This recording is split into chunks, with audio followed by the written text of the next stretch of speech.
Huge thank you to today's sponsor, Squarespace. Squarespace makes it super easy to start your own website. Thank you, Squarespace. You want to have some fun today? I know I do today. It's never been done before, maybe. We're going to compare this, the Kenwood Model 9G, to this, the Duke Audio ST-01. It's basically an IEMA T9, but a Duke Audio version. So sit down, grab a cup of coffee, and let's compare a beautiful 1978 $1,400 classic vintage receiver to this $130 Chinese Class D amplifier.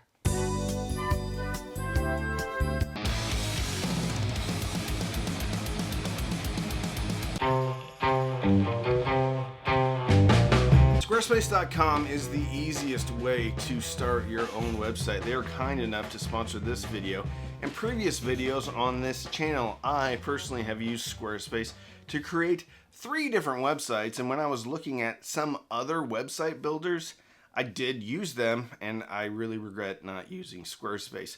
Squarespace makes it super easy because they have their own support network, support system with support videos, with tutorials on how to do email campaigns, how to do whatever you want on a website. Even if you have no concept of what you want your website to look like, just fill in a few things and it will give you dozens of themes that you can choose from that are probably 75% of the way done for you. Then the only thing you have to do is drag and drop your pictures, click on the text boxes, and then fill stuff in with your information. Do you make sneaker display cases with LED lights on the bottom? Run on over to Squarespace and see if LEDsneakerdisplaykcase.com is taken. Or then maybe you can get .net or .co. Why? Because Squarespace helps you get your domains. So go on over to squarespace.com/cheapaudioman. Enter the code cheapaudioman to get 10% off your first order. It's super easy. Everybody should have a website these days, and everybody should use squarespace.com to create their website. Thank you, Squarespace. The premise of today's video is fairly straightforward. We want to see if this, a cheap Chinese Class D amplifier with tubes, can sound anything like the wonderment of 1978. This is a Kenwood Model 9G. Made in 1978. I think it was made for 2 years. It is insanely large. 24.5 inches wide. And I knew once I unboxed it, there was no chance this was going to fit inside of my rack. It barely fit on top of my rack. This piece came from Just Audio. And Scott. I met Lenny at Capital Audio Fest, and he had this beautiful piece there. I commented on how wonderful I thought it was, how beautiful it was. We started talking, and he said, hey, if you help me with the channel, maybe I'll just give this to you. And I'm like, no, we can't do that. Fast forward to March, my birthday month, this thing shows up on my porch. And I tried to give them money for this thing. So this isn't really sponsored. This was a gift, I guess. But if you haven't checked out Just Audio, I'll link them in the description. They have a whole bunch of vintage audio. They also carry Kef, Klipsch, Heritage, a whole bunch of speakers. Wharfdale, the new MoFi stuff. They're a straight up hi-fi dealer and a vintage hi-fi dealer. Lenny and Mikey and the team are awesome. And Scott, who was the previous owner of this receiver, actually watches this channel. So I don't know why, Scott. I apologize for all the lost time you have watching this, but this, your beautiful Kenwood, has found a nice new home, and I will cherish it forever. So on the left side of this receiver, there's actually 3 different pairs of speaker. You can hook up 3 different speakers to it, and then if you click it in, you can actually have all 3 speakers going at the same time. The power rating on this thing is 80 watts per channel. I don't know if that's all channels driven or not. It'd be pretty cool if it is. Then right here you have the VU meter sensitivity. So it depends on, do you want it to be a lot or little? Over here you have 2 sets of headphone outs and then a very cool toggle power switch. Bloop. Bloop. This is very interesting. It is a timer. So if this was the anchor of your system, you want to go to sleep, You could set this at 100, maybe 120 minutes, and then go to sleep, and it'll turn off by itself. Then over here we have tone controls, and we have 3 tone controls. We have a bass, a mid-range, and a treble, which I really like. So this is really a 3-way equalizer, and then you can bypass that or not. Subsonic filters and high-pass filter, which is awesome. I wish all modern integrated amplifiers had this. That's for your turntable, just in case you're having some rumble in the jungle. And then this, I'm not sure what it's for, but it's really good if you're using something for home theater. You can put a high pass. Then over here, you got the loudness, and on this thing, it does not need loudness. When you push the loudness button on this, it gets a little bit out of hand. And I'm not sure what this 400 hertz cal is. Then your balance, then your volume, and then here's a whole bunch of like tape loop stuff. We have Dolby system. We also have levels, so you can mix with this receiver. So you put a mic in here, and you can do all sorts of stuff. This was really a top-end receiver in its day. It's spectacular. What's on the back? On the back, look how clean this thing is. It is absolutely amazing, just the shape that this thing is in. Anyway, phono 1, phono 2, and then you have your ground right here. 1 auxiliary in, and then down here you have all of the tape loops. So really, in theory, you could use 1 analog here, 1 analog here. So you'd have 3 analogs if you're using the tapes, and then you could have two turntables hooked up. Two turntables and a microphone, which you could do on this one. FM antenna stuff right here. I'm not sure what this is. I know it's been used before. Then we have some more, is that micro? I don't know. Anyway, and here's one of the cool things too about this. A main in and main out, which means if you pull this part right here, you can actually use an EQ. So you can put your whoa. Hear that? I'm grounding it. Oh, you can put an EQ in between the preamp portion and the power amp portion. More importantly, you can also run a subwoofer out. You'll have to run a line back in. But yes, you can definitely do that. Then over here you have some power stuff, 120, 240, blah, blah, blah.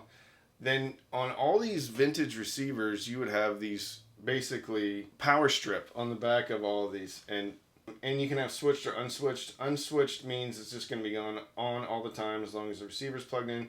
Switched would be something like, hey, I want to turn my DAC on when I turn this thing on. So you'd plug your DAC into the back here. And then here's the speaker. I made up a little wiring harness type of a deal. That's actually bare wire, but I tinned the ends of the bare wire. I think you might even on these get like a banana plug in there, but I didn't try. The speaker that I used to do the comparison was the Wharfedale Denton. I originally had the ELAC BS41s on here, and that's not a bad speaker, but I don't think they were showing full capability of the Kenwood 9G. So once I put the Wharfedales on there, it sounds like 1978. It's a little bit more punchy than my Yamaha CR800, which is around the same time frame. I think the 800 is a couple years older than the Model 9G. Yamaha sounds more clinical, more even, maybe more audiophile, but it's not nearly as much fun as the Kenwood 9G. I used, or at least I tried, the loudness button, but it was so intense and obnoxious that you don't need it. In the stock form, this thing is punchy enough.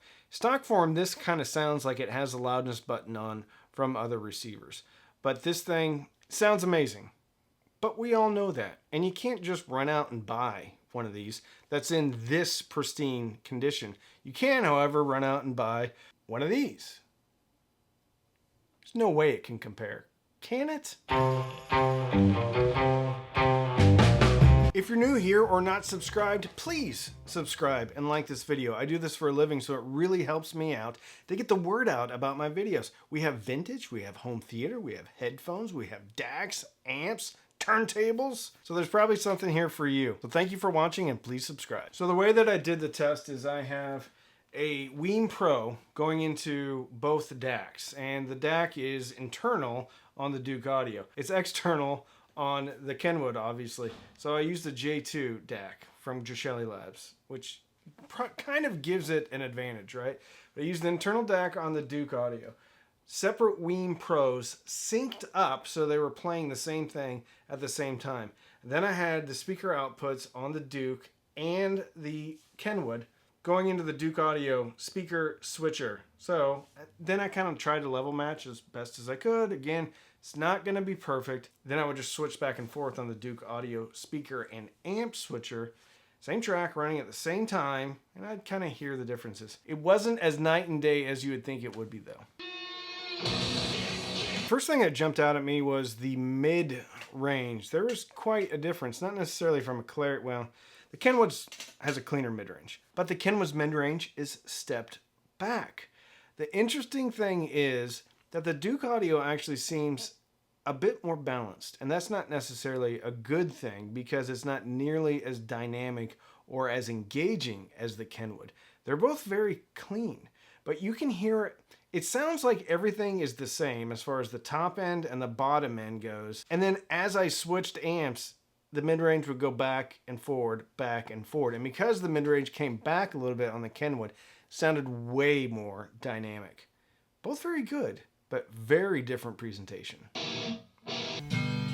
All right, so that was Over the Hills Far Away by Led Zeppelin. A little bit of the same thing. The Duke Audio sounds really spectacular, but it doesn't have the punch, the dynamics.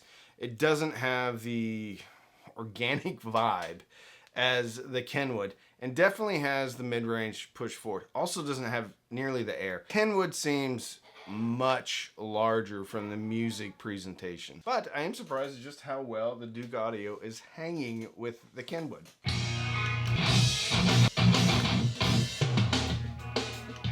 The vocals also sound much sweeter on the Kenwood. They don't sound bad on the Duke Audio, and they don't sound thin like a lot of Class D's sound.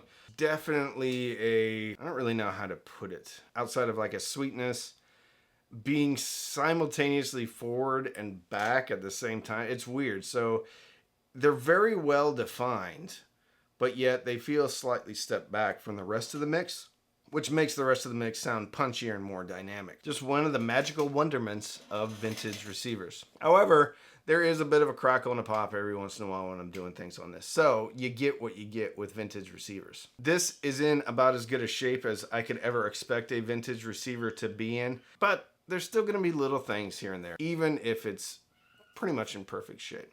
So the takeaway here is that, well, the Duke Audio is really good, but it is not a 78 receiver. It cannot compete with the dynamics. It cannot compete with the soul, with the vibe, the space, the size. And it really can't compete from a, I don't know, personality standpoint. I don't want to take anything away from the Duke because it's really spectacular at its price, but it's not a vintage receiver. I don't think any receivers out there today are vintage receivers. I actually think Yamaha, some of their modern stuff, can get close. I haven't heard the bigger Yamahas with the VU meters. It doesn't have the gravitas of a vintage receiver. It's still very good though. And if you only have $130, I don't think you can really go wrong with the Duke Audio. I will do a direct comparison to the IMA T9 soon. It's great. It's not 78 great. I really want to thank Just Audio and Lenny for sending this over, and Scott for taking such great care of this beautiful piece, bringing it into the new century, the new millennia, for other hi-fi enthusiasts to love. If you want to support the channel, you can sign up for Amazon Music, Tidal, or Roon. Links in the description. Click sign up. Even if you quit, I still get a couple of dollars. You can sign up for Patreon, patreon.com/cheapaudioman. Every Sunday night, we have Patreon-only Zooms. We also have a Patreon-only Discord and a Patreon-only Facebook group. You can also use the links in the description. Those are affiliate links for the most part, which means if you click and you buy, I do get a commission, but it doesn't cost you anymore, so it's a great way to support the channel. You can also just subscribe, like this video, use the thanks button down at the bottom of the video, but don't feel compelled to buy me anything. So don't binge watch anything on Netflix or Hulu. Binge listen maybe through a vintage piece and fill your soul with happiness. And with that, I'm Randy. I'm the Cheap Audio Man.